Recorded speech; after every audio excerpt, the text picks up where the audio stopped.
स्वस्ति श्री गणेशाय नमः। श्री परमात्मने नमः। श्री गुरुभ्यो नमः। श्री सरस्वत्यै नमः।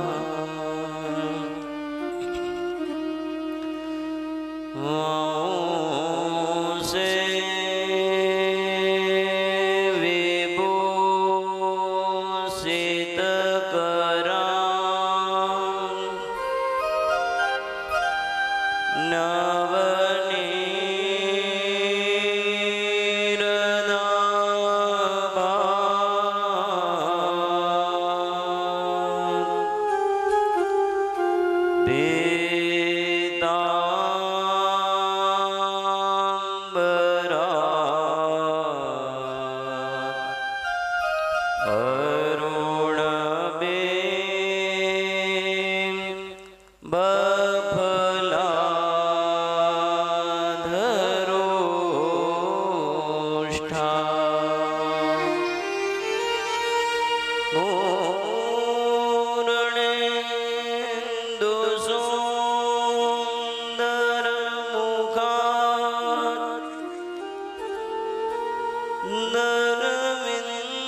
कृष्णात् परं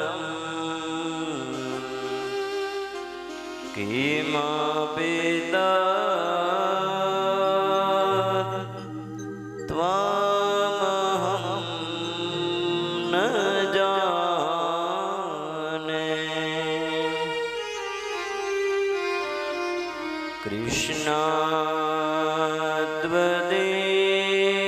कृष्णाद्वदेयपदपं गजपञ्जरान्ते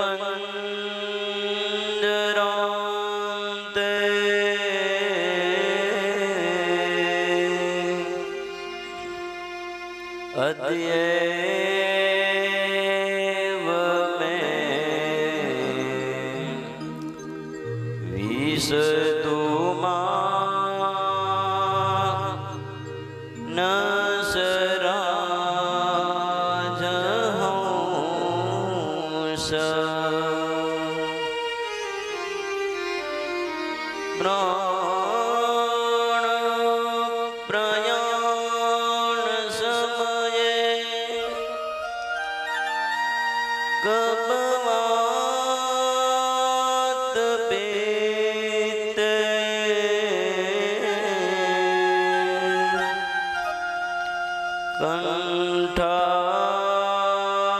कंठावरो धनविदो स्मरणं कुतस्ते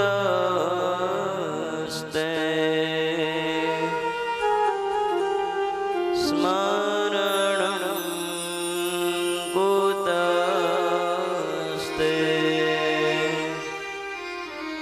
स्मरणं कुतस्ते।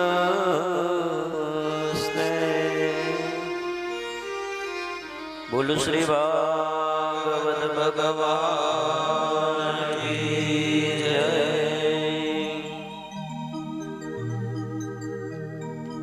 हरे राम हरे राम राम राम हरे हरे। हरे राम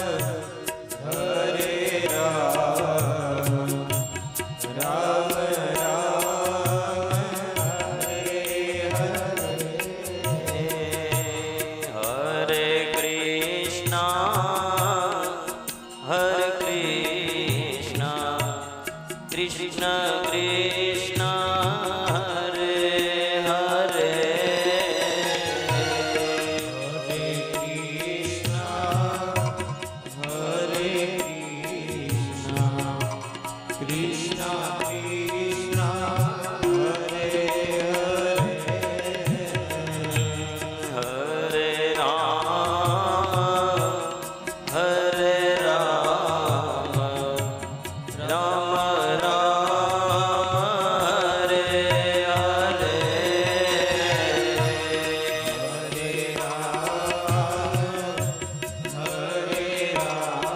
से गाइए।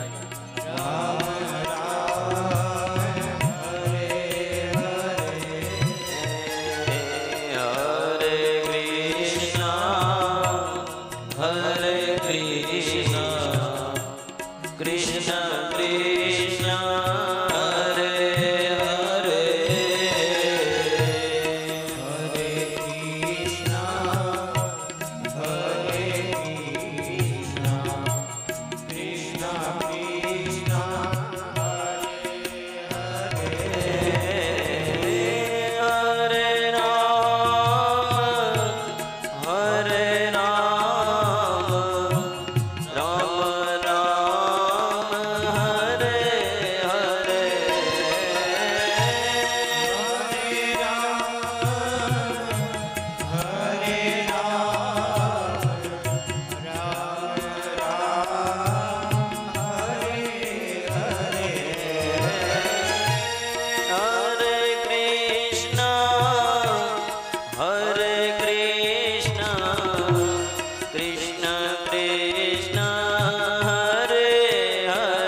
कन्हैया लाल की, भागवत भगवान की जय। द्वारिकाधीश।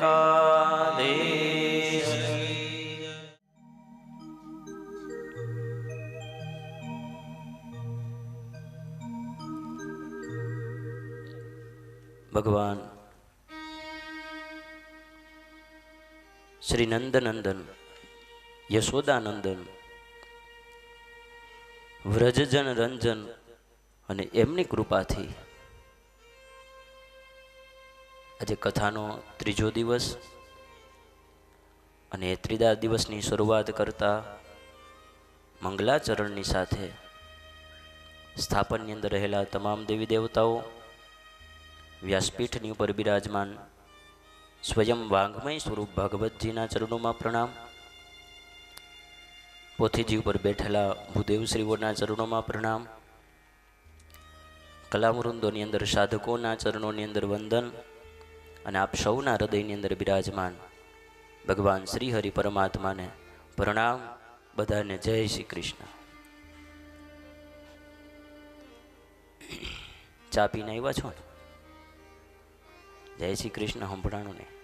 બધાને જય શ્રી કૃષ્ણ, જય સિયારામ, જય હો. કાલની કથાની અંદર આપણે જોયું કે આપણા શરીરની જે ઇન્દ્રિયો છે એ ઇન્દ્રિયોને ભગવાનના કર્મોની અંદર વાળવાની છે. ભગવાને આપને આંખ આપી છે તો એ આંખ દ્વારા ભગવાનના દર્શન થવા જોઈએ.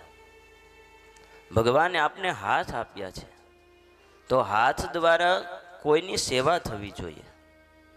ભગવાને જે આપને ચરણો આપ્યા છે એ ચરણો દ્વારા તીર્થયાત્રા થવી જોઈએ. ભગવાને મુખની અંદર જીહવા આપી છે તો જીહવા દ્વારા ભગવાનનું નામ લેવાવું જોઈએ. કર્ણ દ્વારા ભગવાનના નામના સંકીર્તનનું શ્રવણ થવું જોઈએ. ત્યારે આપણી ઇન્દ્રિયો છે એ સાર્થક થાય છે.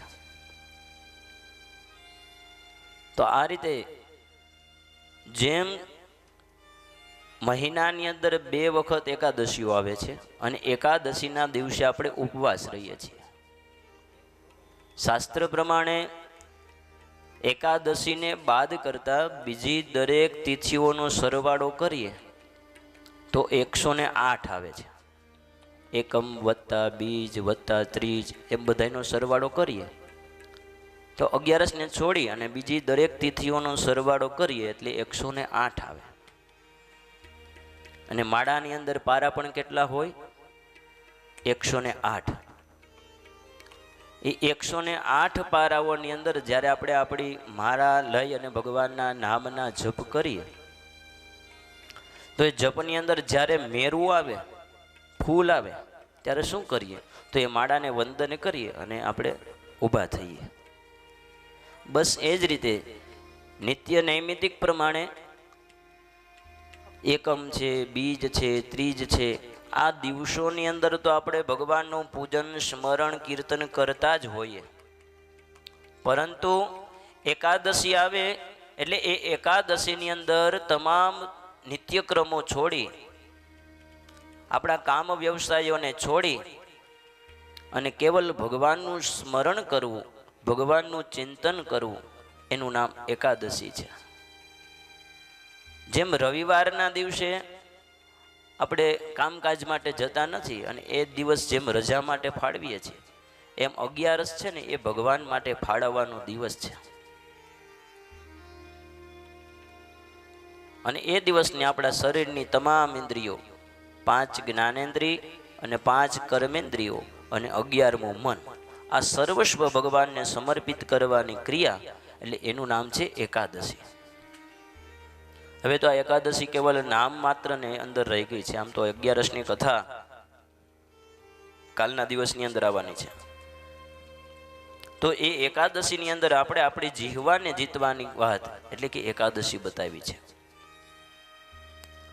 તો આ રીતે આપણી શરીરની તમામ ઇન્દ્રિયો ભગવાનને અર્પણ કરવી અને એના દ્વારા જો ભગવત કથાનું રસપાન કરવામાં આવે તો આપણું કાર્ય છે એ અવશ્ય સિદ્ધ અને સફળ થાય છે.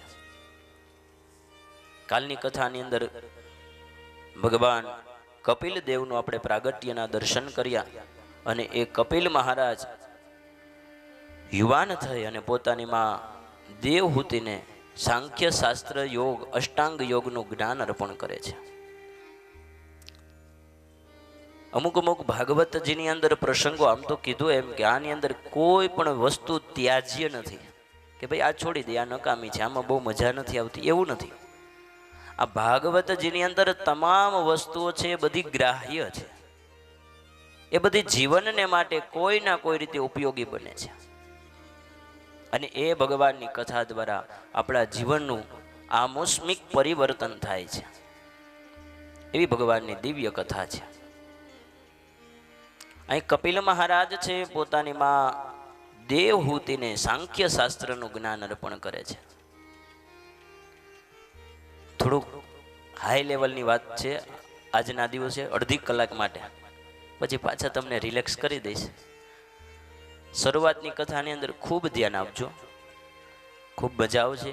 સમજવાની વાત છે કે એક દીકરો પોતાના માને જ્ઞાન અર્પણ કરે છે. માં તો સમજે જ છે કે મારે ત્યાં આવનાર સંતાન એ સ્વયં પરબ્રહ્મ પરમાત્મા પોતે છે.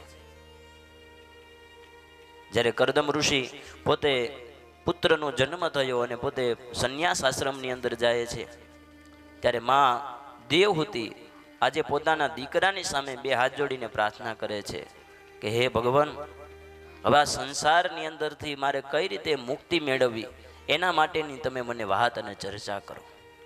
જેને ભાગવતજીની અંદર સાંખ્ય શાસ્ત્રનો ઉપદેશ બતાવ્યો છે. માતાના પ્રશ્નના જવાબમાં કપિલ ભગવાને માતાને સુખ અને આનંદનું સાચું સ્વરૂપ સમજાવે છે. વિષયોની તૃપ્તિમાં આનંદ નથી, વિષયોની તૃપ્તિ દ્વારા સુખ મળતું નથી. કપિલ ભગવાન કહે છે, માં, આનંદ કોઈ પણ જડ વસ્તુમાં રહેતો નથી. આપણે એમ સમજીએ કે ગાડીની અંદર આનંદ છે, પૈસાની અંદર આનંદ છે, પ્રતિષ્ઠાની અંદર આનંદ છે, એમ કોઈ પણ જડ વસ્તુની અંદર આનંદ નથી. પરંતુ એ આનંદ છે એ આપણા અંદર રહેલો પરમાત્મા રૂપી છે. આનંદ એ આત્મામાં રહે છે. શરીર જડ છે, પરંતુ આત્માનો પ્રવેશ થતા તે ચેતન વાળું બને છે. આત્મા જતા શરીર વળી પાછું જડ બની જાય છે. કાલે જ આપણે જોયું ને કથાની અંદર કે આ શરીરની અંદર એક ન દેખાતું એવું તત્વ છે, કેવલ એને અનુભવી શકાય છે. અને એનો જનરેટર પાવર એ આપણા હૃદયમાંથી છે.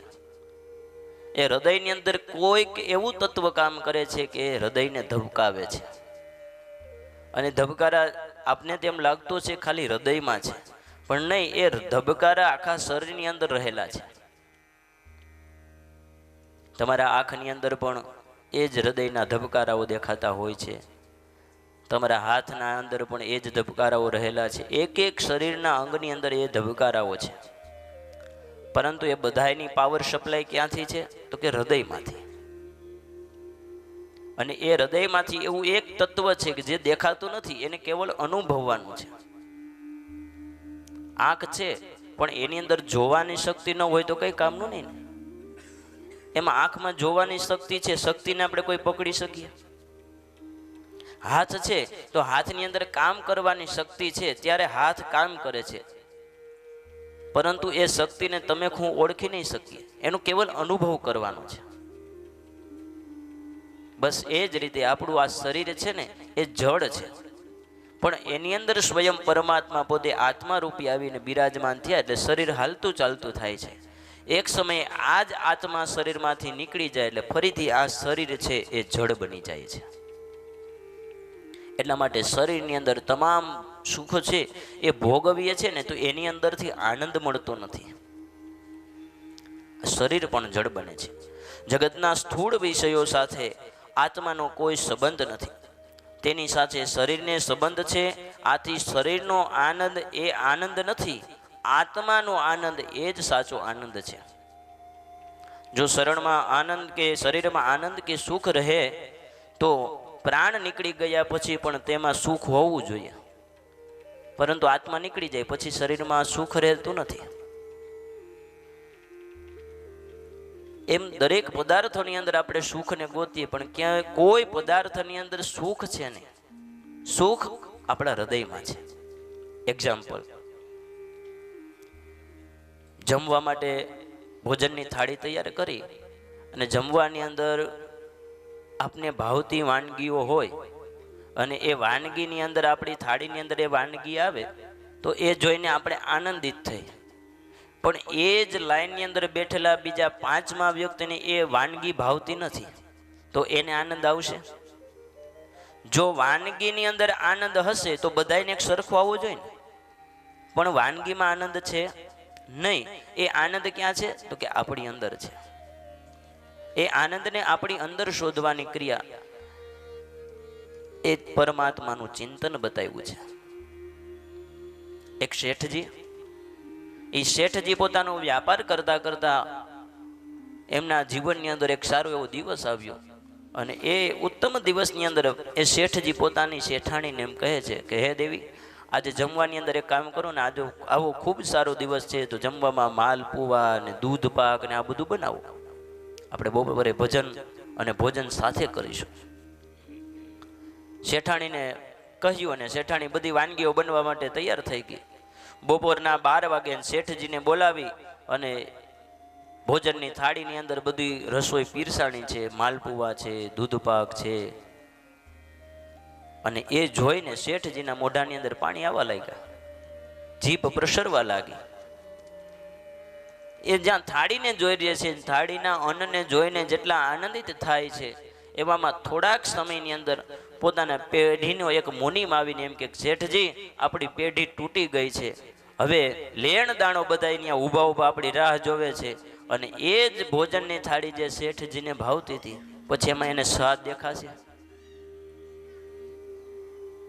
તરત જ પોતે પેઢીએ જાય છે.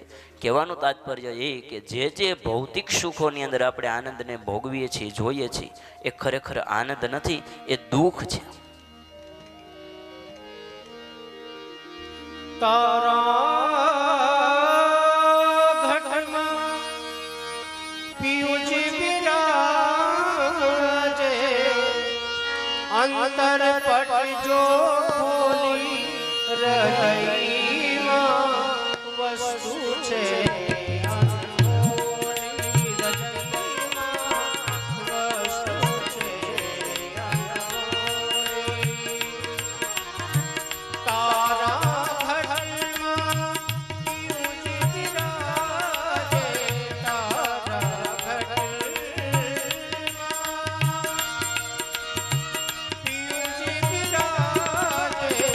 અંતર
હૃદયમાં વસ્તુ છે અનમોલી.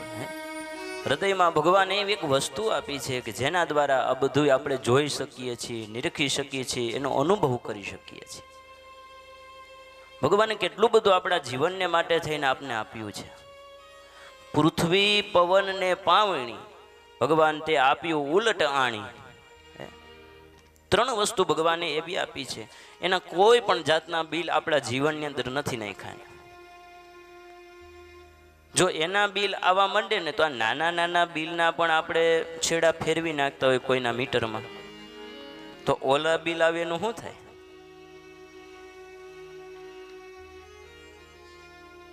ગમે એવો સારો એસીનો પવન આપણે ખાતા હોય, પંખાના પવનમાં બેસીએ, સારી ઓફિસમાં બેસીએ, પરંતુ એક વખત અનુભવ કરજો કે ખુલ્લી હવાની અંદર જે બેસીને જે આનંદ આવે, જે આપણા શરીરનો થાક દૂર થાય, એ ગમે એવું એસી લઈ આવો તો એનાથી દૂર નહીં થાય. એ પવન જે વાહતો હોય છે, એ પવનને ફૂંકવા વાળો કેવો લેરી હશે, જેને આપને જળ એ જ જીવન છે એવા જલ તત્વની પ્રાપ્તિ કરાવી.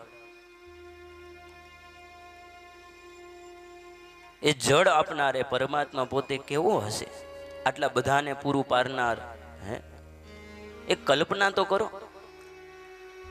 જે દરિયાને કેવલ તમે ને હું નરી આંખે જોઈ શકીએ છીએ, પણ એ દરિયાના અંદર પેટાળમાં કેટલું જળ હશે,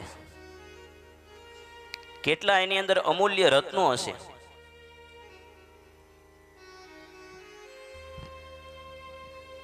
અને આપણે તો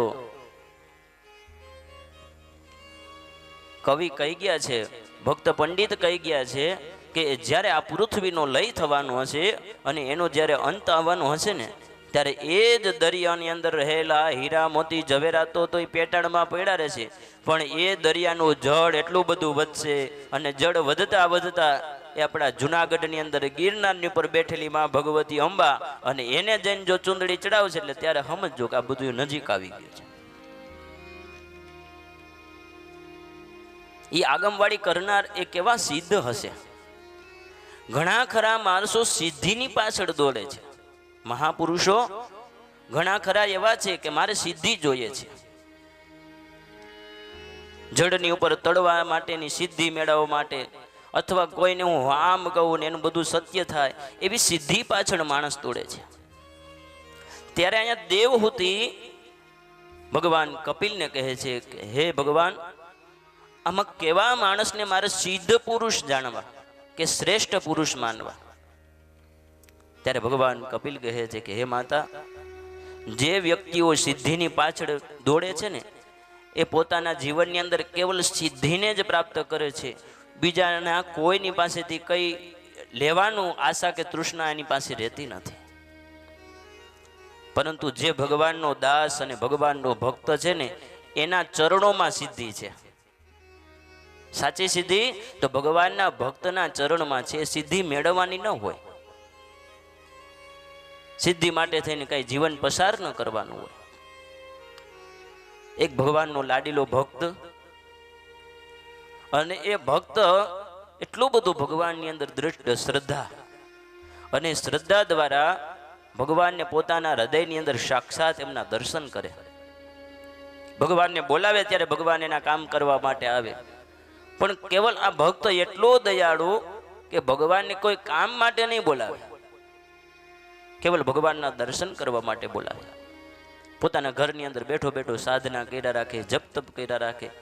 એક દિવસનો સમય જ્યારે ભગવાનનો ભગત ભગવાનનું સ્મરણ ચિંતન કરે છે, ને એવા સમયે ગામમાંથી એક એવો સમાચાર મળ્યા કે ભાઈ આપણા ગામની અંદર રહેનારા આ એક ભાઈ છે ને, એ ભાઈનો નવયુવાન દીકરો 17 વર્ષનો છે, એ મૃત્યુ પામ્યો છે. અને આ સમાચાર સાંભળતા જ આ ભગવાનનો ભગત છે એ ત્યાં જાય છે જોવા માટે. હવે જુવાન દીકરો જેનો ગુજરી ગયો હોય કેવું રુદન કરતા હોય, આ ફાટ રુદન કરે છે. અને એનું રુદન જોઈ અને પથ્થરની શિલાઓ પણ ઓગળી જાય, આવું એનું રુદન છે. આ રુદનને આ ભગવાનનો ભગત જોઈ ન હક્યો. જેમનો દીકરો મરી ગયો એ બાપ આ ભગવાનના ભગતની પાસે આવીને કહે છે કે હે વાલા, તમે તો ભગવાનની નજીક રહેવા વાળા માણસ, તમે કંઈક ભગવાનને અરજી કરો ને કે મારો દીકરો જીવિત થઈ જાય. ભગવાનનો ભગત એ પણ અંદરથી આ દ્રશ્ય જોઈને ખૂબ દ્રવિત થયો, ખૂબ દુઃખી થયો અને ભગવાનને એક ચિઠ્ઠી લખે છે કે હે ભગવાન,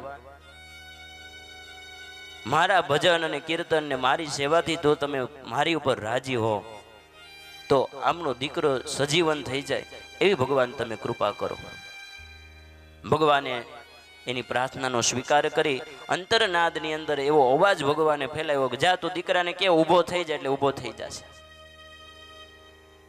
ભગત રાજી થઈ ગયો.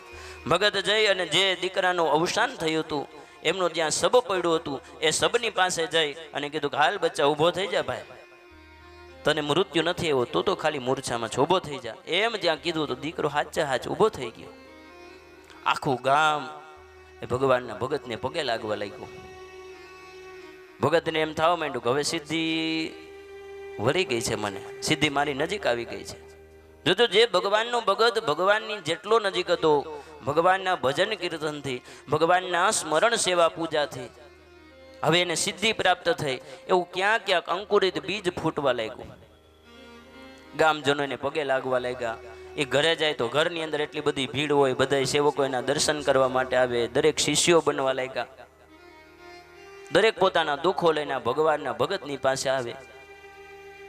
આ ભીડ જોઈ અને 5-6 મહિના, વર્ષ દિવસ જેવો સમય પસાર થયો અને અચાનક એ ભગતના મનની અંદર લાઈટ થઈ ગઈ. ઓહો, ભગવાન ખરેખર જે કાંઈ કરે છે ને એ સારા માટે કરે છે. પણ મેં એવું બીડું લીધું કે ભગવાન તમે મારું આ કામ કરવા માટે આવો, અને ભગવાને આ મારું કામ કરી દીધું અને એ સિદ્ધિ દ્વારા બધા ભક્તો મારી પાસે આવ્યા. હવે હું ભગવાનથી દૂર થઈ ગયો અને સિદ્ધિની નજીક થઈ ગયો. મારે તો ખરેખર ભગવાનની નજીક રહેવાનું છે, સિદ્ધિની જરૂર નથી. એમાં શરીરની અંદર રહેલી ઇન્દ્રિયો છે ને, એ ઇન્દ્રિયો જે કાંઈ માગે એ બધું સુખ ઇન્દ્રિયોને નથી આપવાનું. ઇન્દ્રિયોને બધા સુખનું દમન કરવાનું છે. અહીં રજની ઓશોને આપણે કોઈ સ્વીકાર્યા નહીં. એ પોતાના સાહિત્યની અંદર એવું કહે છે, પ્રવચનોની અંદર, કે તમારા જીવનની અંદર જેટલી પણ ઈચ્છાઓ છે એ પેલા ઈચ્છાઓને પૂર્ણ કરી દો. તમને સ્વીટની અંદર કાજુ કતરી ભાવે છે તો કાજુ કતરી જ ખાઓ. જ્યારે ભૂખ લાગે ત્યારે બસ કાજુ કતરી કેટલી ખાઈ શકશો? બહુ ભાવતી હોય તો વધીને તમે 2-5 દિવસ ખાશો ને, પછી કેટલી ખાશો? અને ખાતા ખાતા એક સમય એવો આવશે કે તમને એ મીઠાઈની ઉપરથી રસ, જે આનંદ છે એ પૂરો થઈ જશે અને પછી તમે સંન્યાસ માર્ગમાં જાઓ, તમને કાજુ કતરી હેરાન નહીં કરે. તમને સંસારની અંદર મોહ છે, પુત્રોની અંદર મોહ છે, કોઈ પદાર્થની અંદર મોહ છે, પેલા એ સુખ ભોગવી લ્યો, પછી તમને સુખ હેરાન નહીં કરે. પણ સુખને ભોગવ્યા વગર જો દમન કરી અને તમે સાધુ બનશો તો એક સમય એવો આવશે કે ફરીથી એ બધું માયા તમને ચોટશે. પરંતુ અહીંયા ભાગવત શાસ્ત્ર એવું કહે છે કે માણસની આશા અને તૃષ્ણા ક્યારેય પૂર્ણ થતી નથી. માટે ઇન્દ્રિયોની જે ઈચ્છાઓ છે એને પૂરી નથી કરવાની, એનું દમન કરવાનું છે. બાકી થોડો સમય જશે એટલે એમાં ઈચ્છાઓની વૃત્તિ થાય. આશા અને તૃષ્ણા છે એ બે એવી વસ્તુ છે એ ક્યારે પૂરી નથી થતી. શ્વાસ પૂરા થઈ જાય માણસના જીવનના, પરંતુ આશા કે તૃષ્ણા ક્યારેય કોઈની પૂરી થતી નથી. એટલે એને દમન કરવા માટે શું કરવું? તો કે જે કાંઈ ઈચ્છાઓ મનની અંદર વ્યાપ્ત થાય એ મનની ઈચ્છા પૂરી નહીં કરવાની, એ મનને મારવાનું. એક શેઠજી બકરી લઈ આવ્યા. બકરી તો લઈ આવ્યા પણ એને રોજ ચરાવવી જોઈએ, એને રોજ ઘાસ ખવડાવવું જોઈએ, ત્યારે દૂધ આપે ને. અને અમારા સાહિત્યકારો એમ કહે કે જ્યારે ભગવાન આખા જગતને બુદ્ધિ આપવા માટે બેઠા ને, તો પેલા અપાય એટલી બુદ્ધિ વાણિયાઓને આપી દીધી. પછી એમાં જેટલી વધે ને એમાં આપણે બધા આવી ગયા. અપાય એટલી બધી વાણિયાઓને આપી દીધી, પછી એમાં થોડી ઘણી વૈદી છે તેમાં આપણે બધા આવ્યા. એટલે વાણિયાને બધું આગળ આગળ હુજી જાય, શું કરાય શું ન કરાય. આ તમને જ્ઞાન પહોંચાડવા માટે થોડુંક આનંદ વચ્ચે લો. એક શેઠજી આમ તો કોઈ દી જાય નહીં, પરંતુ એની ઈચ્છા થઈ કે લાવ ને આપણે સર્કસમાં જાય, અને ત્યાં બધે હાથી હોય ને વાંદરા હોય ને સિંહ હોય ને બધું હોય, જોઈને આપણે આનંદ આમ થાય નહીં. તો બધા એના મિત્રોએ કીધું કે હાલ તો આજ જાય કે, અને સર્કસના ખેલ જોવા માટે જાય. પણ શેઠજી કે આપણે વાહે બેહું, આગળ ન બેહાય. પણ મિત્રો માયના નહીં, શેઠ તમારે તો પેલી લાઈનમાં બેહવાનું છે. શેઠજી પેલી લાઈનમાં બેઠા, અને અહીંયા એક પછી એક સર્કસોના ખેલ ચાલુ થયા. પેલા વાંદરાઓ આવ્યા, અને પછી બીજા પ્રાણીઓ આવ્યા, અને ધીરે ધીરે કરતા કરતા હિંસક પ્રાણીઓના ખેલ ચાલુ થયા. એક પિંજરાની અંદર સિંહ આવે છે. સિંહ તો આવી ગયો, પરંતુ થઈ વાત એવી, શેઠજી પેલી લાઈનમાં બેઠા, અને સિંહ જેવો પિંજરાની અંદર આવ્યો તો પિંજરું ખુલી ગયું. હવે સિંહ બારે, અને પછી જે કઈ અઘરા ખેલ હતા એ તો બધું ઓડિયન્સોએ કરી દીધા. વાં ચડી ગયા ને આમ ચડી ગયા ને કોઈ તંબુ ફાડીને બારે વયા ગયા. જે વંડી ઢેકી નહોતા એ વંડી ઉપર બેઠા બેઠા જોતા હતા શું થાય. હવે શેઠજી ઓલા બધા એની રીતે ભાગી ગયા, પણ શેઠજીએ શું કર્યું તો કે એ પેલી ખુરચીમાંથી ઊભા થઈને જે પિંજરામાંથી સિંહ નીકળો ને એમાં ગરી ગયા, પિંજરું બંધ કરી દીધું. કોઈ વંડી ઉપર બેઠા બેઠા કે શેઠ આ પિંજરામાં ન જવાય, એમાં આબરૂના કાકરા થાય. એ કે કાકરા થાય એનો વાંધો નહીં, પછી નકર પાડિયા થાય. કે એના કરતા કાકરા હારા. એટલે કીધું એમ આ બધી બુદ્ધિ શેઠ ને. એમ શેઠજી ઘરની અંદર બકરી લઈ આવ્યા. પછી તો બહુ પાડવાની કે ખવડાવવાનું બહુ તકલીફ થાય, એટલે એને બારે પાડ્યું કે ભાઈ જે કોઈ વ્યક્તિ મારી બકરીને ધરાય આવશે એને મારી પાસે જે કાંઈ ધન છે એમાંથી અડધું ધન હું એને આપી દઈશ. વાત બહુ પ્રચલિત છે, બહુ ટૂંકની અંદર તમને કહું, આ કથાનો સાર છે, એની અંદર તમને સમજાય એટલા માટેની વાત છે.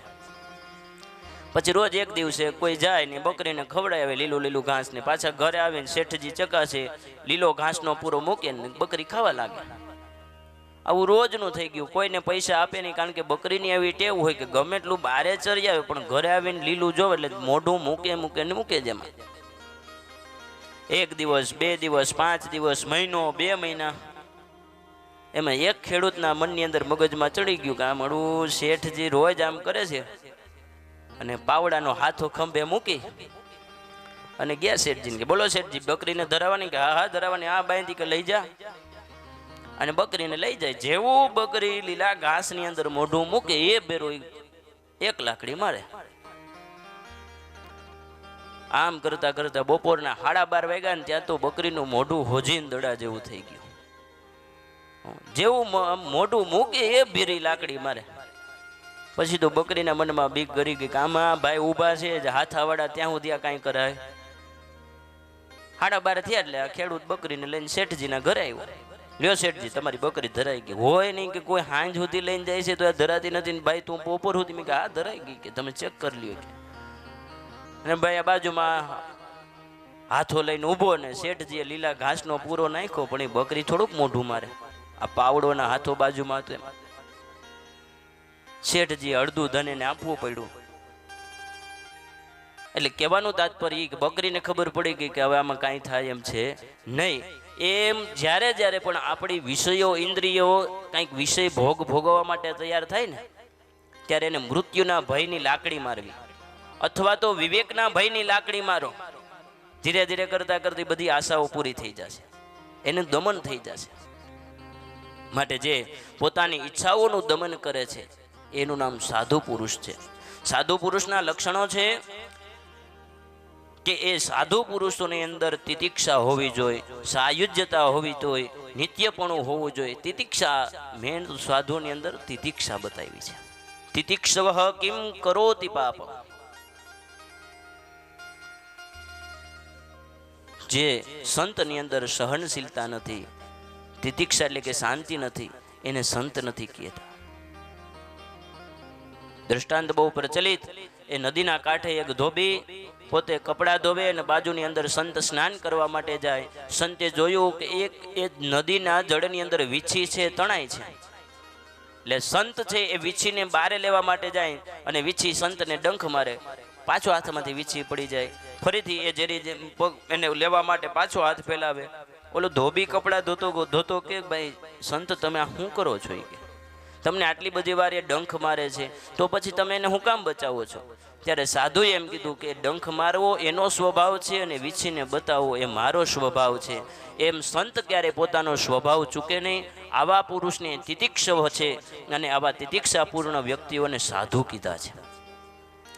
કેવલ ભગવા કપડાઓની અંદર જાજી માળાઓની સાથે તિલકોની સાથે એમાં કોઈ સાધુ છે એ તો ઠીક, પણ કોઈ આવી માળા ન પહેરતું હોય, ભગવા કપડાં નથી પહેર્યા, સંસારની અંદર રહે છે, આવા વ્યક્તિઓની અંદર તિતિક્ષા હોય તો એને સંત અને સાધુ સમજવો. સંતોનો સ્વભાવ છે એવો, જનેતાની ગોદના જેવો. સંતોનો સ્વભાવ છે એવો, જનેતાની ગોદના જેવો. એક ડગલું મેં આગળ જોયા જનનીથી જગ સસમ. એક ડગલું મેં આગળ જોયા જનનીથી જગ સસમ.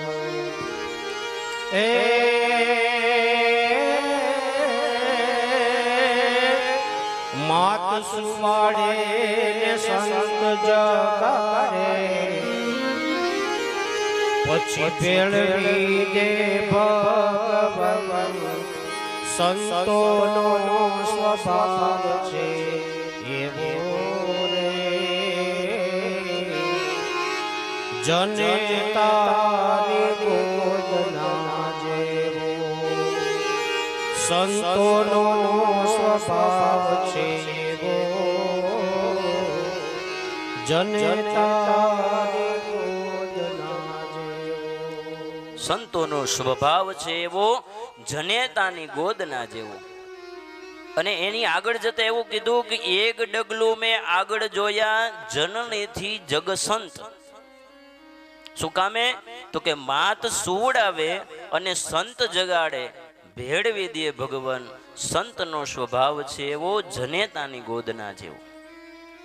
આવા સિદ્ધ પુરુષોને સંત કીધા છે, જેની અંદર યમ નિયમ જેવા, પ્રાણાયામ જેવા ધારણા હોય અને તિતિક્ષા હોય. આવા પુરુષને સાધુ અને સંત કીધા છે. અમારે શ્રીલેખામાંથી પરમ સ્નેહી યજમાન શ્રી એવા મહેશ કાકા પધાર્યા છે, એમનું સ્વાગત છે.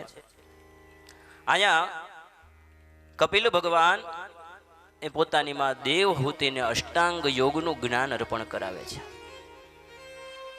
યોગના 8 પ્રકારો બતાવ્યા છે. કયા કયા 8 પ્રકાર? તો કીધું પહેલું છે યમ, પછી નિયમ, આસન, પ્રાણાયામ, પ્રત્યાહાર, ધારણા, ધ્યાન અને સમાધિ. આ યોગના 8 પ્રકારો બતાવ્યા છે. કેવલ સવારમાં ઉઠી અને સીધું બેસીને આમ બેસી જાય ને એમ થાય કે નહીં, આ બધું જાગૃત થવા માંડ્યું તો એમ કાંઈ થાય? એના માટે એક એક ક્રમ કરવાનો. પહેલાં શું કરવાનું? તો કે પોતાના આહારની શુદ્ધિ કરવાની. આહાર શુદ્ધ થાય ત્યાર પછી વ્યવહાર શુદ્ધ કરવાનો. ધીરે ધીરે વ્યવહારની અંદર ધારણા થવા માંડે ત્યાર પછી ઉપવાસ આદિ કર્મ દ્વારા આપણા વિચારોને શુદ્ધ કરવાના. આપણા વિચારો શુદ્ધ થાય ત્યાર પછી ભગવાનના ધ્યાનની અંદર આપણા મનને કેન્દ્રિત કરવાનું. ત્યાર પછી આપણા ચિત્તને શાંત કરવાનું. આ બધા અષ્ટાંગ યોગના નિયમો બતાવ્યા છે. અને બ્રહ્મચર્ય આ 5 વ્રતોના પાલનને યમ કહે છે. કયા કયા 5 નિયમો? તો કે તપ, શૌચ, પવિત્રતા, સ્વાધ્યાય, ઈશ્વર પૂજા અને મૌન. આ કરો એનું પહેલું નામ છે યમ. બીજું કીધું પલાઠી વાળી સીધા ટટાર બેસી આંખને પોતાના નાકના ટેરવા ઉપર રાખવી. ટટાર બેસવાનું અને પોતાની બંને આંખો છે એના નેત્રને સ્થિર કરવાની અને આગળ નાકનો જે અગ્રભાગ છે ત્યાં સુધી પોતાની આંખની દ્રષ્ટિઓને લઈ જવાની. ધીરે ધીરે કરતા પોતાની આંખોને બંધ કરી આપણા જ્યાં તિલક કરીએ છીએ એક બિંદુએ આપણા મનને સ્થિર કરી અને ત્યાંના ચક્રને ઉદ્ઘાટ્ય કરવાની ક્રિયા, એને ધ્યાન યોગ કહે છે. આપણા શરીરની અંદર 6 ચક્રો રહેલા છે. એ 6 ચક્રોની અંદર પહેલામાં પહેલું ચક્ર હોય તો તેને મૂલાધાર ચક્ર કીધું છે. મૂલાધાર ચક્ર ક્યાં છે? તો કે આપણી નાભીથી નીચેના ભાગની અંદર રહેલું એને મૂલાધાર ચક્ર કીધું છે. એ મૂલાધાર ચક્ર કેવું છે? તો કે એ મૂલાધાર ચક્રની 4 પાખડીઓ છે. એ ચારેય પાખડીઓના રંગ લાલ કલરનો છે અને મૂલાધાર ચક્રના અધિષ્ઠાતા ગણેશજી મહારાજ છે. ગણેશજી મહારાજની ઉપાસના કરવાથી, સિદ્ધિ પ્રાપ્ત કરવાથી આપણું મૂલાધાર ચક્ર છે એ ખુલે છે. પછી એનાથી એ મૂલાધારથી 4 આંગળી ઉપર બીજું ચક્ર આવેલું છે. એ ચક્રને 6 પાખડીઓ છે. એ ચક્રના અધિષ્ઠાતા વિષ્ણુ ભગવાન છે. એનાથી 4 આંગળી ઉપર બીજું એક ચક્ર આવેલું છે. એને 8 પાકડીઓ છે. એ પીળા રંગનું છે. એના અધિષ્ઠાતા દેવ છે. આમ એક એક દેવોની ઉપાસના કરવાથી આપણા એક એક ચક્રો છે ખુલે છે. અને એ ચક્ર ખુલતા ખુલતા ધીરે ધીરે આગના ચક્ર પાસે આપણું ધ્યાન કેન્દ્રિત થાય.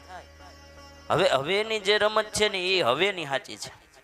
વિચારજો, મૂલાધાર ચક્રથી ઉપરના જે ચક્રો છે એને ભેદન કરવા થોડાક સરળ છે કે એ દેવની ઉપાસના કરીએ એટલે ધીરે ધીરે કરતા કરતા એક એક ચક્રો ખુલવા લાગશે. પરંતુ આગના ચક્રથી સહસ્ત્રાધાર ચક્ર, આ 2 ચક્રની વાત છે. આગના ચક્ર કદાચ ખુલી જાય અને ત્યાંથી આ સહસ્ત્રાધાર ચક્ર, આટલી જે યાત્રા કરવી ને એ બહુ કઠિન છે, જેને લોક સાહિત્યની અંદર ગગનગઢ કીધો છે. કઈ રીતે? તો કે અહીંયા આગના ચક્ર આપણું ખુલી જાય પછી ત્યાં એટલો બધો પ્રકાશ છે તો એને નિવારી શકાય નહીં. અંધારું હોય ને તો એને નિવારવા માટેનો ઘણી બધી ક્રિયાઓ છે. કઈ રીતે? તો કે તમે દીવો કરો એટલે અંધારું દૂર થાય, અથવા તો બેટરી નાખો તો પણ એ અંધારું દૂર થઈ શકે. પણ બહુ બધો પ્રકાશ હોય તો પ્રકાશને નિવારી શકાય. એમ જે યોગી છે એ અહીંયા આજ્ઞા ચક્રની અંદર પોતાના જીવને સ્થિર કરે, ચિત્તને, અને ત્યાં એટલો બધો પ્રકાશ છે. એ પ્રકાશને જોઈ અને એમ થઈ જાય કે હું પહોંચી ગયેલો તત્વ છું. પરંતુ અહીંથી અહીંયા સુધી પહોંચવાની હજી વાર છે. પછી ત્યાંથી એની યાત્રા ઊભી રહી જાય છે. જે મહાપુરુષ આ યાત્રાને પૂરી કરે એને જીવનની અંદર ગગનગઢ કીધો છે. એ અંજવાડામાંથી જવું અને પસાર થવું. એ અંજવાડું એટલે કે શું? તો કે પોતાની કીર્તિ છે, પોતાનું માન છે, પોતાનું દેવત્વ છે, આની અંદર એનું ચિત્ત ક્યાંય અટવાય નહીં. ઘણા માણસોની પાસે આવીને 10 જણા પગે લાગવા માંડે એટલે એને એમ થાય છે કે નહીં હું હવે કાંઈક છું. તો ભાઈ કાંઈ નથી તું. હે, અને આ પૃથ્વી છે બહુ રત્ન વસુંધરા છે. અહીંથી તમે 10 ડગલા આગળ હાલો તો આનાથી એક વિશેષ મહાપુરુષ તમને જોવા મળે. અને એ વ્યક્તિને એમ થાય કે હું મહાન છું. તો એ વ્યક્તિથી આગળ બીજા 10 ડગલા હાલો તો એના કરતાં પણ એક બીજો મહાપુરુષ આપને જોવા મળે. આ પૃથ્વીનું નામ છે બહુરત્ન વસુંધરા. એટલા માટે આજ્ઞા ચક્રથી સહસ્ત્રાધાર ચક્ર સુધી પહોંચવાની ક્રિયા એને ગગનગઢ કીધો છે. અને ગગનગઢ જ્યારે ચડવામાં આવે ત્યારે ભગવાન આપણે સુધી એકાકાર બને છે અને એક લોકમાંથી બીજા લોકમાં આ પારદર્શિક શરીર છે એ જઈ શકે છે.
ગગનગઢ રમવાને હાલો, ઉદાસી પદમ પરાગ.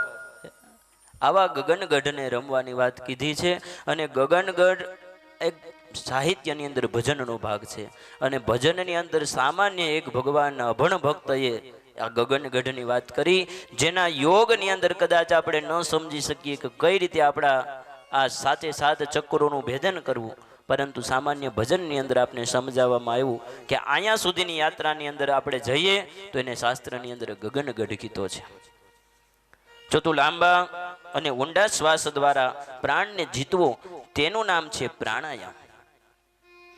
સવારની અંદર ઉઠી ધીરે ધીરે શ્વાસને લેવાનો, એ શ્વાસ રોકાય ત્યાં સુધી રોકી રાખવાનો, ધીરે ધીરે શ્વાસને બહાર છોડવાનો.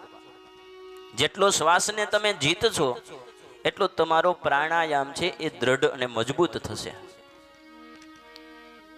અને પ્રાણાયામ જેટલો સિદ્ધ થાય એટલા જ આપણા શ્વાસોશ્વાસની ક્રિયાઓની અંદર વૃદ્ધિ થાય છે. પાંચમાની અંદર કીધું છે વિષયો તરફથી મનને ખેંચી લેવું, તેનું નામ પ્રત્યાહાર છે. ઇન્દ્રિયોનો આહાર એ વિષય સુખ છે, તેમાંથી ઇન્દ્રિયોને પાછી ખેંચી લેવી, તેનું નામ પ્રત્યાહાર છે, જે આપણે આગળ સમજી ગયા. છઠ્ઠાની અંદર કીધું ચિત્તને એક સ્થળે ચોંટાડી રાખવું, તેનું નામ ધારણા છે. ચિત્ત એટલે કે આપણું મન. એ મનને એક જગ્યા ઉપર એકાગ્ર કરવું, એક જગ્યા ઉપર એને સ્થિર કરવું. અને સ્થિર કરીએ ત્યારે ભગવાનની અંદર આપણો ભાવ જાગશે. ત્યારે ભગવાનને આપણે આપણા અંદરની અંદર આત્માની અંદર એને રમતા જોઈ શકશું. ભગવાનનું ભગત નિત્ય ભગવાનની પૂજા કરવા માટે બેસે, પરંતુ એ ભાવની અંદર ભગવાનની પૂજા ન કરે, પણ લોભ દ્વારા ભગવાનની પૂજા કરે. એમાં આપણે જોતા હોય પૂજા કરતા હોય માણસ, એની પાસે ઘરના બે વ્યક્તિ આવે તો અહીંયા પૂજા કરતા કરતા એને વળી હોકારો દેતા જતા હોય ને અહીંયા ભગવાનને એની રીતે નવડાવી જતા હોય. એમ આ ભગવાનનો ભગત અહીંયા શાલિગ્રામ ભગવાનની ઉપર દૂધ ચડાવે છે, ઓમ શાંતાકારમ ભુજગશયનમ. બાજુમાં કૂતરો ભસે છે તો કે હટ, પાછું ત્યાં ધ્યાન લઈને પાછું ભુજગશયનમ પદ્મના ભમસુરેશમ, હટ. કૂતરો જાતો નથી. આમ કરતા કરતા મગજ ગયો શાલિગ્રામ ભગવાનને જવા દે. પાછો ધીરે ધીરે ખખેરીને શાલિગ્રામ ભગવાનને લઈ આવીને સાફ કરીને પાછા કે ઓહો બાપા શાલિગ્રામ ભગવાન શાંતાકારમ ભુજગશયનમ પદ્મના ભમસુરેશમ. આ લોભ દ્વારા કરેલી ભગવાનની ભક્તિથી ભગવાન પ્રસન્ન નથી થતા. માણસ કદાચ માણસને છેતરે ને તો હજી ચાલે, એ થોડુંક વિચાર્યા જેવી વાત છે. પણ અત્યારનો માણસ ભગવાનને છેતરવા માંડ્યો. દીમાં 5 વખત ફરાળ કરે ને એમ છતાંય ભગવાનની પાસે એવું જતાવે કે ભગવાન હું આજે એકાદશી રહ્યો છો, 5 વાર ખાતું હોય તો એ ભગવાનના મંદિરે જઈને કે ધન્ય એકાદશી ને એકાદશી કરીએ તો વૈકુંઠ પામે. વાલા ડોક્ટરના દવાખાનાનો ખાટલો મળે, વૈકુંઠ નહીં. જીભને જીતવાની છે 2 રીતે. કઈ રીતે? તો કે એક તો સ્વાદમાં અને બીજો વાદમાં. જીભને જીતવાની ક્રિયા એટલે શાસ્ત્રમાં એકાદશી બતાવી છે. 8મું અને છેલ્લું કીધું છે કે લાંબા સમય સુધી ધ્યાનને ચાલે અને ચિત્તવૃત્તિઓનો સદંતર લોપ થઈ જાય, તેનું નામ સમાધિ છે. અને આ સમાધિની અંદર તમારા આરાધ્ય દેવનું ધ્યાન ધરી તમે તેને પામી શકો છો. આ છે અષ્ટાંગ યોગ. કપિલ ભગવાને પોતાના માતાજીને સાંખ્ય યોગ સમજાવ્યા પહેલા કપિલ ભગવાને દેવહૂતિજીને ભક્તિ માર્ગ સમજાવ્યો છે, ભક્તિની ભાવના સમજાવી. પરંતુ દેવહૂતિજીએ ભક્તિનો સંગ નથી, ભક્તિનો રંગ નથી લાગ્યો. તેમને તો મોક્ષની ઈચ્છા છે. મોક્ષ ક્યારે મળે? તો કે આપણી દરેક આકાંક્ષાઓ પૂર્ણ થઈ જાય. અંતકાળે એકે ઈચ્છાઓ એવી ન હોવી જોઈએ કે આપણી બાકી હોય. અને જો આકાંક્ષા એ બધી ઈચ્છાઓમાંથી નિવૃત્ત થઈ જે જીવનું દેહાંત થાય છે એને મોક્ષ જીવનની અંદર કીધો છે. અને ગીતાજીની અંદર એવું કહેવામાં આવ્યું છે કે જ્યાં સુધી તમારા કર્મનો સરવાળો અને બાદ બાકી છે, આ બંને બરાબર હાવ ક્લિયર ન થઈ જાય ને ત્યાં સુધી મોક્ષ મળતો. પુણ્ય છે સુખ છે તો પાપ છે દુઃખ છે. કોઈ પક્ષીને તમે લઈ આવો અને એ પક્ષીને તમે કદાચ સોનાના પિંજરાની અંદર પૂરો તોય ભલે, લોખંડના પિંજરામાં પૂરો તોય ભલે, એમાં પક્ષીને શું ફેર? કઈ ફેર? એમ સોનાનું પિંજરું છે એ પુણ્યનું પ્રતીક છે, લોખંડનું પિંજરું છે એ પાપનું પ્રતીક છે. પિંજરું તો પિંજરું જ છે ને. એમ તમે જીવનમાં સારા સારા કર્મનું કદાચ બેલેન્સ બનાવો તો એ કર્મરૂપી ફળ એટલે કે સુખ પણ તમારે ભોગવવાનું જ છે.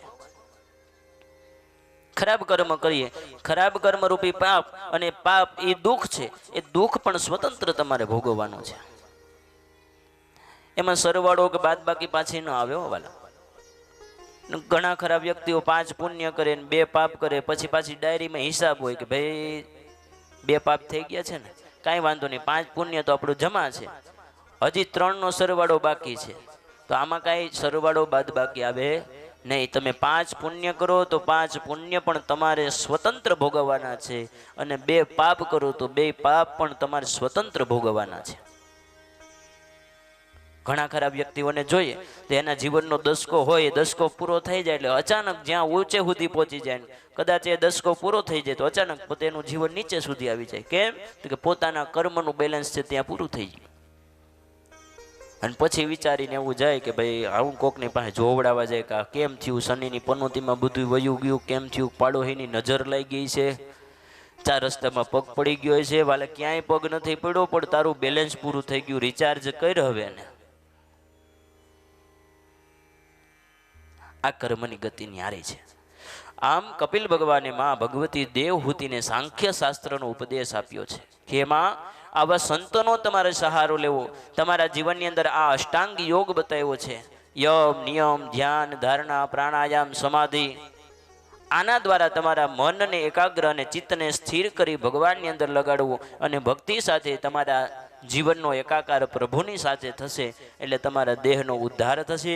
આમ કહી અને કપિલ ભગવાન ત્યાંથી પ્રસ્થાન થઈ અને ગંગા સાગર, મારા શાસ્ત્રીજી ત્યાં દર્શન કરાવ્યા છે, પરંતુ ગંગા સાગરની અંદર કપિલ ભગવાન ત્યાંથી જાય છે અને ત્યાં પોતે પોતાનું જીવન પૂર્ણ કરે અને પોતાની માયાને સંકેલી અને પોતે ફરી સ્વધામમાં જાય છે. એટલા માટે તીર્થની અંદર કીધું કે સારે તીર્થ 12 ગંગા સાગર 1 બાર. એક વખત ગંગા સાગરની અંદર જઈ યાત્રા કરીએ અને કપિલ ભગવાનના દર્શન કરીએ તો આપણું જીવન છે સફળ બને છે. અને જ્યાં મહાદેવહૂતિ જે જગ્યાએ રહીને જે જગ્યાની અંદર એને સિદ્ધિ મેળવી દીકરાના ગયા પછી, એટલે એ જગ્યાનું નામ સિદ્ધપુર પડ્યું. અને સિદ્ધપુરની અંદર રહી અને માતાએ પોતાના દેહનો ત્યાગ કર્યો એટલે એ સિદ્ધપુરનું બીજું નામ માતૃ ગયા એ નામેથી આપણે ઓળખીએ છીએ. આમ દેવહૂતિજીએ પણ પોતાના દેહનો વિલીન કરી અને ભગવાનના ધામની અંદર જાય છે એવું સિદ્ધપુર પાટણ અને માતૃ ગયા દ્વારા પ્રચલિત છે. કદાચ શાસ્ત્રમાં કીધું એક સમીપત્ર જેટલા પણ પિંડનું દાન જો ત્યાં સિદ્ધપુર પાટણની અંદર જાય તો આપણા જીવનની અંદર વંશની પેઢીઓની અંદર જેટલા માતાના ઋણમાં આપણે હોય એ માતાના ઋણમાંથી આપણે મુક્ત થઈએ છીએ. અને અયોધ્યાની પાસે આવેલું ગયાજી, અને ગયાજીની અંદર જઈને જો શ્રાદ્ધ કરવામાં આવે અને સમીપત્ર 52ના પાંદ જેટલું પણ એક પિંડનું દાન કરવામાં આવે તો આપણા પિતાના ઋણમાંથી મુક્ત થઈએ છીએ. પિંડ એટલે ખાલી એ તો એક ભૌતિક વાત ક્રિયા બતાવેલી છે. પિંડની મહારાજ શ્રી પૂજા કરે, દર્ભની ઉપર એ પિંડને મુકાવે, એ પિંડને વસ્ત્રરૂપી શ્વેત વસ્ત્ર દોરો ચડાવવામાં આવે, એ પિંડને ચાંદલો કરવામાં આવે, એ પિંડની ઉપર તુલસી પત્ર ચડાવવામાં આવે. પિંડ એટલે કે આ શરીર, એને પિંડ કીધું છે. એ નવું શરીર છે એ જ ભગવાનને સમર્પિત કરવાની ક્રિયા એટલે કે એનું નામ પિંડદાન છે. આપણે આપણા ગળાની અંદર કંઠી પહેરીએ ને, ભગવાનના ધાર્મિક ભક્તો હોય, કોઈ રુદ્રાક્ષની માળા પહેરે, કોઈ તુલસીજીની માળા પહેરે, પોતપોતાના ભગવાનના અલગ અલગ તિલકો બતાવ્યા છે, પોતાના કપાળની અંદર તિલક કરે. શાસ્ત્રમાં એક સુભાષિત કીધું, મને એમ થોડો ઘણો ફાવે છે પણ આ મહારાજ શ્રી બેઠા એટલે અમે પૂરો કરી દઈએ, વાંધો નહીં આવે. તિલક વિનાનો બ્રાહ્મણ, મુંગટ વગરનો રાજા, આડાહવડું કરું છું, મુંગટ વગરનો રાજા, છૂટા કેસવાળી સ્ત્રી, આ જો મળે ને સામે તો એને સ્મશાન તુલ્ય માનવા. તિલકેન વિના વિપ્ર, સિંદુરેણ વિના નારી, અને મુંગટ તાંબુલેન વિના નૃપ, શુદ્ધ સ્મશાન એ વચ. સવારના અંદર તમે કોઈ કામકાજ માટે નીકળવાના હોય અને જતા જતા રસ્તાની અંદર તમને કોઈ ભૂદેવશ્રીના દર્શન થઈ જાય, ભૂદેવશ્રીને વંદન કરવાથી તમામ તીર્થનું પુણ્ય ફળ પ્રાપ્ત થાય છે. એટલા માટે કીધું પૃથ્વીયાની તીર્થાની યાની તીર્થાની સાગરે સાગરે યાની તીર્થાની બ્રાહ્મણસ્ય દક્ષિણ પદે. બ્રાહ્મણના જમણા પગના અંગૂઠાની અંદર તીર્થો રહેલા છે. એટલા માટે આવા મહાપુરુષોને પગે લાગે ને ત્યારે એના જમણા પગના અંગૂઠા ઉપર લાગવાની ક્રિયા છે. ઘણા ખરા તો ઘૂંટણ ઉપર લાગે, આવીને ઘૂંટણે લાગે. એવું ઘૂંટણની અંદર યમરાજા છે એટલે ઘૂંટણે કોઈને પગે ન લાગવાનું. ઘણા ઘણા દૂર ઉભા ઉભા ગળે પગે લાગે. પગે લાગવાની પણ એક શાસ્ત્રની અંદર ક્રિયાઓ બતાવેલી છે. જે મહાપુરુષને તમે પગે લાગો એના જમણા પગ ઉપર તમારો જમણો હાથ રહેવો જોઈએ, એ મહાપુરુષના ડાબા પગ ઉપર તમારો ડાબો હાથ રહેવો જોઈએ. આ રીતે પગે લાગવામાં આવે એને પ્રણામ કીધા છે. આવા બ્રાહ્મણના સવારના પોરની અંદર દર્શન થઈ જાય તો તીર્થની અંદર સ્નાન કરવાનું પુણ્ય ફળ પ્રાપ્ત થાય છે. પરંતુ એ જ બ્રાહ્મણ જો તમને સામે મળે ને એના ભાલની અંદર, કપાળની અંદર, લલાટની અંદર તિલક ન હોય તો આને સ્મશાન તુલ્ય બ્રાહ્મણ માનવા. સ્મશાનના દર્શન કર્યા હોય એટલું પાપ તમને લાગે છે. પછી શું કીધું તો કે મુંગટ વગરનો રાજા. હવે તો રાજા તો આપણે ક્યાંય દૂર બેઠા છે ને એને કઈ બહુ કહેવાય એમ નથી. મુંગટ વગરનો રાજા સામે મળતે તો એને પણ સ્મશાન તુલ્ય કીધું છે. અને સિંદુરેણ વિના નારી, એક તો પોતાના લગ્ન વાળી સ્ત્રી હોય, પોતાના વાળની અંદર શેથાની અંદર સિંદૂર ન પૂર્યો હોય, અથવા તો ખુલ્લા કેસ દ્વારા જો હવારમાં આવી સ્ત્રીના દર્શન થઈ જાય તો શુદ્ધ સ્મશાન એ વચ. અને સ્ત્રીને સ્મશાનના દર્શન કર્યા જેટલું આપને પાપ લાગે છે. લગભગ તો બાંધવાની સિસ્ટમ વૈજ્ઞામાં શું કરવું,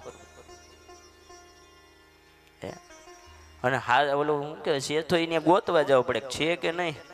અહીં સાઈડમાં પાછી લે તો ન્યા ટપકું કરે. પેલા એ તો વૈચે જ હોય, એમાં કઈ આડા હવડું ન જોઈએ. ધર્મના અને સૌભાગ્યવતી સ્ત્રીઓના આ બધા શણગારો છે. હાથની અંદર બંગડી છે, પગની અંદર નુપુર છે, ગળાની અંદર મંગલસૂત્ર છે, કપાળની અંદર શેથો છે, ચાંદલો છે. આ બધી સૌભાગ્યતાની નિશાની છે. અને જે સ્ત્રીનો ભરથાર ન રહે પછી એ સ્ત્રીને કોઈ શણગાર જ ન સજવાના હોય ને. અને સ્ત્રીઓને શણગાર સજવા બહુ ગમે છે, એને પ્રિય હોય આ બધી વસ્તુઓ. પણ એમ છતાંય ધીરે ધીરે એટલી બધી ફેશનમાં આપણે આગળ વધી ગયા છીએ તો આ બધી વસ્તુઓથી દૂર થવા લાગ્યા. મંગલસૂત્ર ગળામાં પહેરવું ગમે નહીં. હવે એમાંય ફેસ આમ હાથમાં પહેરે, લે મારું આ ક્યાં નીકળું, આમ ધીરે ધીરે હાવ નીકળી જવાનું છે મને તેવું લાગે. શેથો નાનો થઈ ગયો, ચાંદલા ધીરે ધીરે જવા લાગ્યા. આ કઈ આપણે આગળની સંસ્કૃતિમાં નહીં પણ ધીરે ધીરે આપણા જીવનમાં આ બધી નિષ્ફળતાની નિશાનો બતાવી છે. ફરીથી પાછા પડવાના છે. એટલા માટે જીવનની અંદર આગળની વૃદ્ધિ કરવા માટે આપણે આપણી સંસ્કૃતિને ક્યારેય છોડવી ન જોઈએ. અને સંસ્કૃતિ દ્વારા જ આપણું જીવન આટલું બધું સાદગી પર, આખું વિશ્વ છે ને, ઘણા બધા દેશો છે આ પૃથ્વી પર, પરંતુ ભારતને મહા કીધું છે. અને આપણા મહાપુરુષો એમ કે છે કે આખી પૃથ્વી છે ને એ ભગવાન વિરાટ નારાયણનું સ્વરૂપ છે, પણ એની અંદર રહેલું ભારત એ ભગવાનનું હૃદય છે. એટલા માટે તમે જુઓ, ભારતની અંદર જ ભગવાને અવતાર લીધા ને. કેમ અમેરિકામાં ન ગયા, આફ્રિકામાં ન ગયા, લંડનમાં ન ગયા? ત્યાં હું એને કોઈ પૂજવા વાળા નહોતા મળે જ. પરંતુ પરમાત્મા છે હૃદયની અંદર પ્રગટ થાય છે. એવો હૃદય એટલે આપણો ભારત દેશ છે. એ ભારત દેશની અંદર ગુજરાત, અને ગુજરાતની અંદર આપણે જે ખમીરવંતી ધરતીની અંદર બેઠા એવું શ્રેષ્ઠ એવા સ્થાનને શાસ્ત્રની અંદર ભગવાનનું હૃદય બતાવ્યું છે. પવિત્રતાપૂર્વક પોતાનું જીવન પસાર કરવું જોઈએ. તમે પોતે તમારો ફોટો એક સારા એવા કપડાં સાડીની અંદર 16 શણગાર સજી અને પછી ફોટો પાડો, અને એક બીજું ફેશનમાં તમે જે રીતે જે કાંઈ કપડાં જે રીતે રહેતા હોય એનો ફોટો પાડો, અને બે ફોટાને બાજુમાં રાખીને જુઓ તમને કયો સારો લાગશે.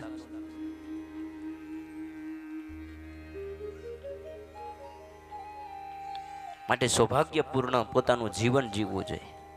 આ બધું અમને ખબર જ છે કે આ બધું તમને ખ્યાલ જ છે, એમ છતાં અહીંથી કહીએ છીએ. શું કામે? તો કે દિવાલની અંદર એક ખીલી લગાવી હોય, પછી ખીલી રાખી, હથોડી રાખી, આમ એક વખત મારો એટલે ખીલી અંદર વહી જાય? ન જાય. એને 4, 5, 7 ઘા એને લગાવવા પડે, ત્યારે એ ખીલી છે દિવાલની અંદર ખૂંચે. એમ તમારા મગજની અંદર વારે વારે આમ ખીલી રૂપી હથોડી રૂપી ટકોરા મારીએ, કદાચ એકાદા ટકોરે ખૂંચી જાય તો અમારો બેડો પાર થઈ જાય. જે હો એટલે આ રીતે પોતાનું જીવન સુધરે એવી એક વિશુદ્ધ ભાવના છે. બાકી તો આટલી બધી ભાગવત કથાઓ થાય છે તોય પણ માણસ સુધરવાની જગ્યાએ ધીરે ધીરે બગડતો જ રહે છે. મારા મનમાં એક વિચાર આવ્યો, મારી પર્સનલ વાત છે, એમાં ક્યાંય શાસ્ત્રમાં નથી લખી. ભાગવતજીનું મહાત્મા ને પુણ્ય તો છે જ, એનું તો કોઈ શંકાને સ્થાન નથી. પરંતુ આ ભાગવતજીની જગ્યાએ ધીરે ધીરે ગરુડ પુરાણ વચાવવા માંડે ને, આ જ રીતે આટલા માણા બેઠા હોય ગરુડ પુરાણ વાંચવા માંડે, એટલે આમાં ખોટક એમાં રાહત તો થાય જ. તો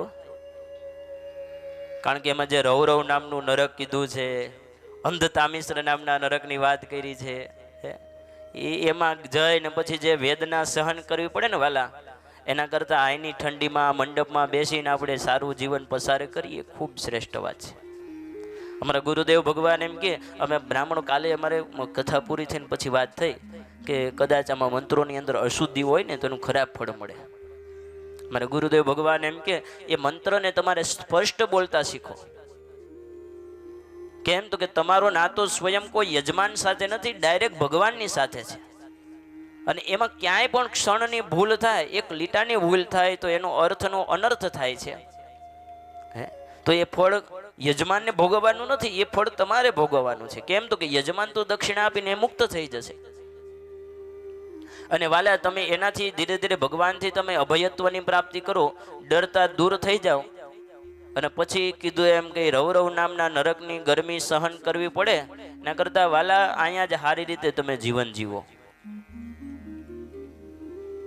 સત્યમ વદ પ્રિયમ વદ, સાચું તો બોલો પણ બીજાને પ્રિય લાગે એવું બોલો. એ પરમાત્મા આપણા હૃદયની અંદર બેઠા, એને છેતરવાની ભાવના કે ચેષ્ટા આપણે ક્યારેય ન કરવી જોઈએ. કારણ કે એ સર્વનો નાથ છે, એ બધું સમજે છે, એને બધી ખ્યાલ જ હોય કે આ ભગત છે એને કેટલી ક્યાં અને કેવી કઈ રીતની જરૂર છે, ભગવાન એના સુધી પહોંચાડી દે છે. આ બધો ઉપદેશ કપિલ ભગવાને માં દેવહૂતિને કરી અને પોતે ગંગા સાગરના કિનારે ગયા, અને માં દેવહૂતિ પોતે પોતાના સ્વધામની અંદર જાય છે. એવા સિદ્ધપુર પાટણની અંદર જઈને શ્રાદ્ધ કરવાથી ખૂબ પુણ્યની પ્રાપ્તિ થાય. આવો ત્રીજો સ્કંદ છે, ભગવાન શ્રી હરિના ચરણોની અંદર આપણે સમર્પિત કરીએ. કાયેન વાચા મનસેન્દ્રિયૈર્વા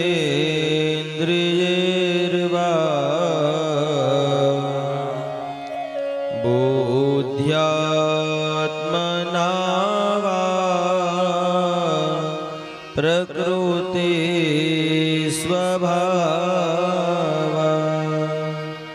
કરોમિ યદ્યત સકલં પરસ્મૈ નારાયણાયેતિ સમર્પયામિ